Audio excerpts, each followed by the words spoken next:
As we talked with Atlanta, it felt like this was a place where, if I play at the level I expect to play, that I can retire a Falcon. And that was something that really excited me. And you just heard new Falcons quarterback Kirk Cousins on how he feels he fits in with this franchise. I'm joined by our Falcons beat writer, D. Orlando Ledbetter, a.k.a. D-Led. D-Led, what are the Falcons getting in a guy like Cousins? Yeah, he's a guy that's a quality professional quarterback. He's won a lot in the league. You come into a system, you're not guessing anymore. You go into games with a chance to win every Sunday. X's and O's wise, how does he fit into this offense? Well, he's coming from Kevin O'Connell, who was with the Rams. All the Rams people are here now, so things should be very familiar to him. And that's one of the selling points, I'm sure, for him coming to the Falcons. Cousins talked about his familiarity with new coach Raheem Morris. Take a listen. Raheem, I was around for 2 years in Washington and was just so impressed with him as our DB coach.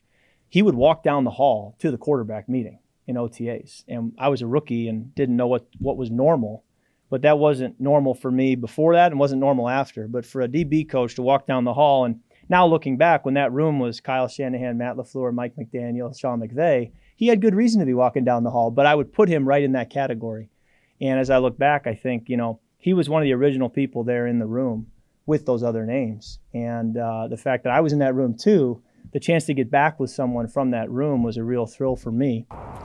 D-Led, how much can that be an advantage when you do have that familiarity? Oh, that's always a good thing when there's somebody you've been to battle with on Sundays, you trust what they're telling you, you don't second guess it, so you go in with a plan that you know, and that usually comes out for the betterment. Cousins also is dealing with rehab from an Achilles injuries, but he said he's actually recovering pretty well and on track. Take a listen. Yeah, I'm feeling great. This is my first surgery of my life, so the rehab process has certainly been a first for me, and it's really been up and to the right for the first 4 months. It's been a really positive process. I've enjoyed the rehab. The Viking staff was phenomenal, getting me through the acute stage, and Chad Cook, who's full-time with me as a body coach, has really helped carry that load since the season ended and done a great job. And now I'm excited to jump in with the Falcons and with their training room and their training staff and get going. So is there any cause for concern there, or is that really just kind of something he has to go through? Well, it's football. People get hurt, and Achilles is a tough one. It takes 9 to 12 months to recover. You don't rush it. Now, I don't want to wish him any bad luck, but we've seen some problems where, one Achilles goes and the other one because they're overcompensating. But, medical situations are a lot better now, and so I'm sure they could try to guard against that. That's the only concern is that, hey, something happens, there's a setback, and then you don't have them.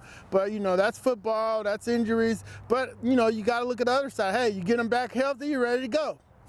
What was your gut reaction when you learned the news that the Falcons were signing Cousins? Well, kind of, thought that, hey, this makes perfect sense. It lines up with what they were saying. Processor, a person who can get the ball out, trigger man. So the only quarterback that fit that profile was Kirk Cousins. So they were pretty confident, I think, that he was going to probably shake free from the Vikings. And when he did, they put together a financial package that made him want to come to the Falcons and to Atlanta. Now that the Falcons have added a veteran like Cousins, quarterback issues have been the reasons, or maybe one of the reasons holding the Falcons back the last couple years. Mm-hmm. So now that they've got Cousins, what's the benchmark for success for this Falcons team this next season with Cousins under center? Yeah, well, certainly you want to end the streak of 6 consecutive losing seasons. That'd be a start. Yeah, let's start there. That's the low mark. Yeah. That's the low mark. And then, from there, win the division, get to the playoffs, and see who you can handle. The 49ers and the Lions were in the championship game. The 49ers lost a lot of their people. So the Lions look like they're on the come up. They might be legit. So that's your goal, is to get in the division, win the division, then go after the NFC title. Well, there you have it. From Flowery Branch, he's D-Led. I'm Sarah Spencer, AJC Sports.